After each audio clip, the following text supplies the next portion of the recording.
The They're colony breaking world through! of New Evasive Memphis burned maneuvers! beneath a I'm on purple it. Shields sky. at 40%. We have Commander to hold Julia them off! Martinez stood in a command bunker, watching through cracked view screens as Krell warships unleashed plasma fire onto the civilian districts below. 20,000 souls had called this frontier world home just hours ago. Now, their screams had gone silent. "Commander, the shields are failing," Lieutenant David Richardson reported, his voice cracking. "We have maybe 10 minutes before." The bunker shook. Dust cascaded from the ceiling. Julia gripped the edge of the console, her knuckles white.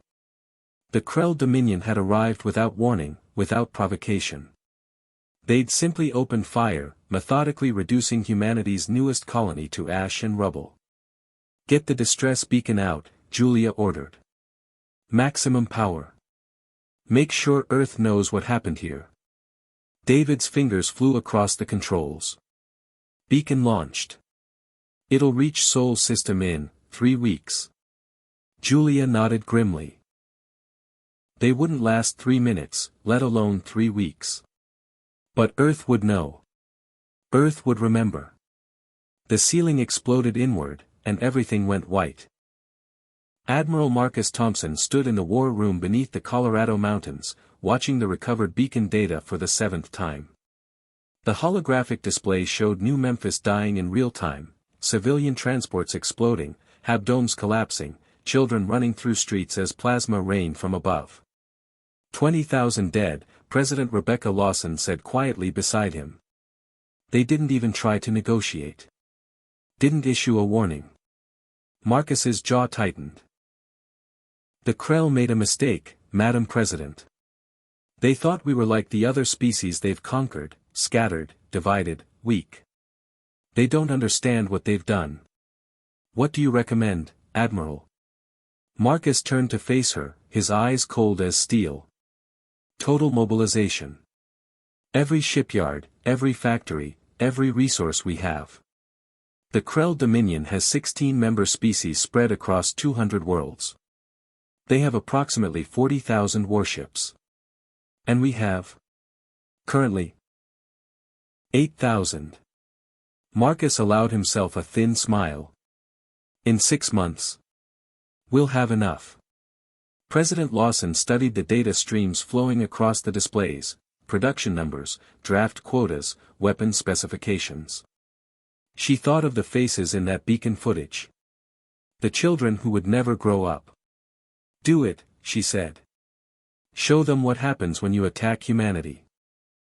The shipyards of Luna had never been silent, but now they roared day and night.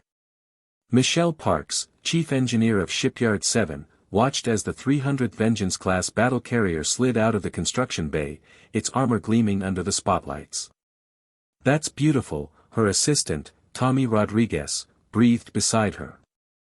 "That's death," Michelle corrected. 3,000 crew, 500 fighters, enough firepower to crack a moon. She pulled up the production schedule on her tablet.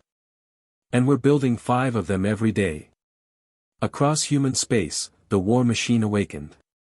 Mars factories produced ammunition in quantities that defied comprehension. Europa's ice became fuel. The asteroid belt became weapons. Every human colony contributed, not because they were forced to, but because they'd seen what happened to New Memphis. The Krell had spent centuries conquering through fear. They'd never faced an enemy that weaponized rage. War Master Kreldak studied the intelligence reports with growing unease. The humans had gone quiet after New Memphis, no diplomatic protests, no negotiations, no shows of force. Just silence. "Perhaps they've learned their place," Counselor Vexoth suggested, his frills rippling with satisfaction. "One demonstration was sufficient." "No." Kreldak pushed the reports across the table. "Look at these energy signatures. Every human system is operating at maximum industrial output. Their communications are encrypted at levels we can't break. And our scouts near Sol system keep disappearing. You worry too much, War Master. They have 8,000 ships. We have 40,000. The mathematics are simple.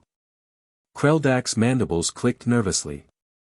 The humans have a saying, don't mistake silence for weakness. I believe we should. The chamber doors burst open. A scout rushed in, his scales pale with fear. War Master. The humans, they're coming. How many ships? The scout's voice trembled. All of them. Admiral Thompson stood on the bridge of the ECS Retribution, the largest warship ever constructed by human hands. Around him, spanning hundreds of millions of kilometers, the human expeditionary fleet assembled in perfect formation. 600,000 warships. Battle carriers the size of cities. Dreadnoughts bristling with railguns and missile pods. Destroyer screens that could black out stars. And at the center, the Retribution itself. A 5-kilometer monster carrying enough firepower to sterilize a planet. All ships reporting ready, Admiral, Captain James Sullivan reported. Marcus studied the tactical display. The Krell home system lay ahead, their 40,000 ships arrayed in defensive positions around their core worlds. They'd finally realized their mistake. Too late. Send this message on all frequencies, Marcus ordered. Let them hear it.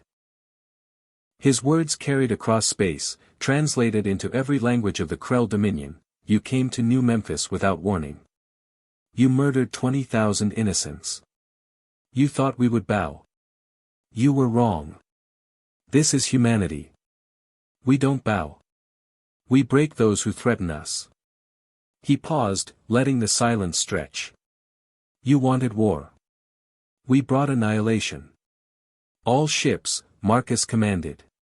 Fire. The battle lasted 6 hours. The Krell fought with the desperation of those who finally understood their error. They'd spent centuries as predators, never imagining they might become prey. The human fleet moved like a machine, coordinated, merciless, overwhelming. For every human ship destroyed, 15 Krell vessels died. Railgun rounds tore through armor. Missiles found targets with mathematical precision. Fighter swarms descended like locusts. When it ended, the Krell home fleet was gone. Marcus stood amid the debris field, watching cleanup crews search for survivors. Admiral, Captain Sullivan said quietly. The Krell Council is requesting terms. Marcus thought of Julia Martinez and the people of New Memphis. Of children who never got to grow up. Of a colony that had wanted only to live in peace. Tell them, he said, that they'll get the same terms they gave New Memphis. Then remind them why you don't poke a sleeping giant. He turned from the viewport, his reflection ghostly against the stars. And tell them that Earth remembers.